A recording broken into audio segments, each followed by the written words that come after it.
Yo, these fucking cops do. Shut up! This is hurting me, man. I better not see you two again. Let him go. The film begins in Los Angeles, April 1992, with Mercer receiving a call from Child Protection Services after taking conditional custody of his son, Antoine. While on his way to wake up Antoine for school, a man named Regan encounters his partner, Copeland, and offers him to join him in a final robbery so they can leave this lifestyle and live peacefully.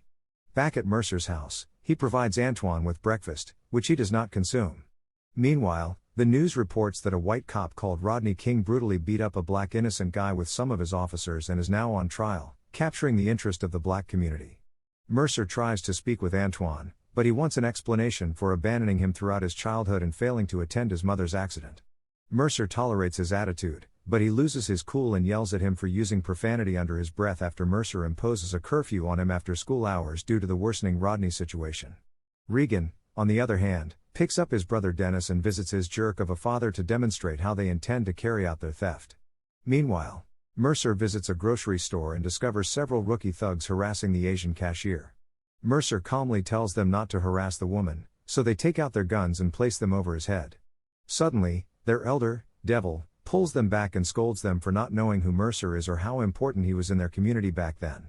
Devil personally apologizes to Mercer and inquires as to when he was released from jail, admitting why he was unable to be present for his family. Mercer claims that he was out 6 months ago and is currently keeping a low profile. Back on Regan's side, he brings his father to a factory where his inside source has given him all the data and blueprints of a safe containing $10 million in platinum. The safe is composed of solid material and is protected by an alarm that quickly lowers a metal cage that surrounds it. Despite the well-planned theft, the father is hesitant to carry out such a large operation and criticizes his lack of professionalism in avoiding the factory's security and cameras. This act adds to the numerous horrible things Regan has tolerated from his father, but he keeps it quiet and brings his father home. Behind him comes Mercer, a platinum factory employee, driving his automobile. While retrieving his card and keys, he sparks up a chat with the security director, Joseph, about the Rodney King case, which might lead to serious consequences if the verdict goes against the black victim. As Mercer starts working, Dennis and Regan are shown liking each other. Dennis, like a nice brother, comforts Regan after their father rejects his plan. Later that day, the news that Rodney had been found not guilty by the jury shocks the media and the black community. A violent protest breaks out in Los Angeles, gradually becoming larger and more turbulent. Antoine returns home from school and notices a commotion outside their house, where people are looting a boo shop. Regan sees the news on TV and decides to carry out his heist now that the cops are preoccupied with the commotion. He phones his father, who agrees to make the move. Meanwhile, Mercer and the other manufacturing workers are given the remainder of the day off to go home. Regan's source within the factory briefs him on the situation, so he gets Dennis and rushes to begin his theft. They pick up Copeland from his house. His wife is currently pregnant, so he asks her to stay inside while he is away. Back in the factory, Mercer politely asks Joseph if he can bring Antoine in because his house is located in the middle of a dark hood, which he believes is unsafe for his son at the moment. Joseph has a warm spot for him, so he offers to keep him and Antoine safe within the plant. On the other hand, Regan goes to pick up his father and is upset with him for hiring 2 thugs to guard him. Mercer travels through the ruckus to rescue his son, only to discover the house is vacant. While the police cars approach the riot, Dennis drives the van to the factory.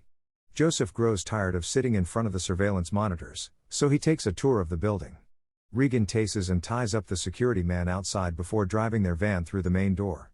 They make their way through the loading docks expecting no one is there, but when they come upon Joseph by the vending machine, Regan politely attempts to get him out of their way, but his father's men shoot him on the spot, startling the brothers. Regan threatens to shoot the thug and vice versa, but their father breaks up the argument by reminding them that they share the same interest, platinum. The thugs cut the phone lines and CCTV cameras before driving a forklift to the safe room and positioning their equipment to breach the safe. Mercer eventually discovers his kid standing still near a grocery shop being plundered by black men. On the contrary, the thugs begin drilling a hole through the safe. Joseph regains consciousness and pushes the safe security button. This causes the metal cage to lower, and Regan promptly drives the forklift forward to stop it. Copeland's leg becomes trapped under the front tire and is crushed. Regan panics and attempts to push the forklift back to rescue his friend, but his selfish father resists because the cage will collapse otherwise. Regan curses at his father for being a menace, so he has his thugs steal the forklift's keys to keep Regan from pushing it back. Simultaneously, an air patrol chopper is notified of the factory's alarm, prompting them to pay a fast visit. Meanwhile, Antoine attempts to flee the car and join the heated demonstration, but Mercer pulls him back inside, arguing that violence is not an option for something that is not new. He tries to reason with Antoine, making him see how they're ruining their own town, which is what the cops want in the first place. Back in the factory, the thugs deactivate the alarm and shoot Joseph again. Mercer and Antoine travel through a tough area where a bunch of black men are terrorizing an innocent white couple, so Mercer gets out of his car and beats the black men to save the white couple before telling them to speed away. The burglars use everything they have to blow up the safe, but they stop when the helicopter flies overhead. The officers in the helicopter find the area peaceful, so they fly away. Mercer and Antoine are randomly pulled over by cops who have imposed their own curfew. They mistreat Mercer and Antoine because they are black and pull them out of their car for a warrantless search. After finding nothing in their car, they let him and his son go, but seeing the indifference traumatizes Antoine. On the other hand, the evil guys eventually open the safe with explosives and become millionaires. Regan leaves to prepare the van while Dennis walks to the washroom to wash Copeland's blood from his hands. At that point, Mercer enters with Antoine, who considers the absence of the main door security guard unusual. He still goes in and points Antoine to the bathroom because he needs to pee. Dennis is startled when Antoine enters, so he points his gun at him. Simultaneously, Mercer discovers Joseph has been shot, so he takes his gun and rushes forward where the thugs fire at him. He flees and searches for Antoine, only to discover that he has disappeared. He rushes to the loading dock and disables the electricity before confronting the thugs. He hits one of the two guys and sprints back to the loading dock where he sees Regan park the van. He knocks him out with a single punch and carries him away. Dennis brings Antoine to his father, who interrogates him in front of a wailing Copeland, whose leg had to be amputated. Mercer attempts to interview Regan, but when he receives no response, he concludes that he is here to steal the platinum. So he slips into the safe room and observes Regan's father threatening his son. When Copeland's screams become intolerable to him, he shoots him multiple times, traumatizing both Dennis and Antoine. Antoine, on the other hand, persuades him that he came here to hunt for his missing father, who works here. So the elderly man feels generous and lets him go. Unfortunately, his goons arrive at the same time and claim that Regan has been kidnapped. The elderly man quickly calls Antoine back and curses him for lying about his father. He decides to use him as bait to get Regan back, so he retains him and sends the thugs to check on the vehicle, where they discover the rotor is missing. Mercer flees the room and attempts to signal a patrolling chopper for assistance, but it flies away. One of the guys ambushes him from behind and beats him up in order to reclaim the van's rotor, which he stole to prevent the vehicle from starting. Mercer curses him out and fights back. Finally, he shoots him, causing him to smash the safe room's glass roof and fall in front of the elderly man. Mercer goes back to Regan and unties him. He feels sorry for him since he has a callous father, stating that he recently shot a black man on his own team in front of his son. Regan believes it was Copeland, so he turns on his. Meanwhile, the elderly guy and one of his minions splattered acid all over the vault and various artifacts across the room before packing the platinum and departing. Dennis gets down with Antoine and asks whether he knows where Regan is, but Antoine denies knowing anything. The old guy finally strikes a bargain via communication and instructs Mercer to come to the loading dock for an exchange without a weapon. Regan warns him that it's a trap since Antoine is a witness, and his father never spares witnesses.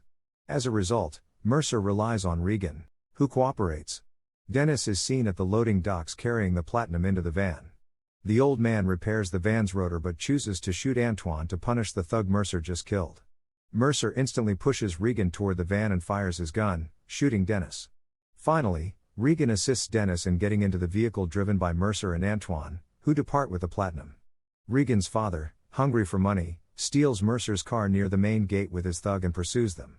When Dennis dies in Regan's hands, he is so heartbroken that he opens the van door and begins shooting at his father, during which the thug shoots him in the chest. Before passing out, he manages to shoot the thug, but Antoine and Mercer become distracted by the gunshots and wreck the van badly. The elderly man approaches the van and notices all of his platinum lying worthless on the ground. He watches Regan, almost dead, and apologizes for never being good enough for him before shooting him in the head.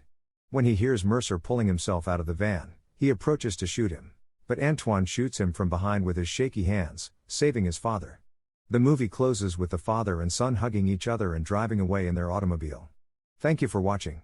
If you are new, don't forget to subscribe for more recaps. Until next time, have a nice day.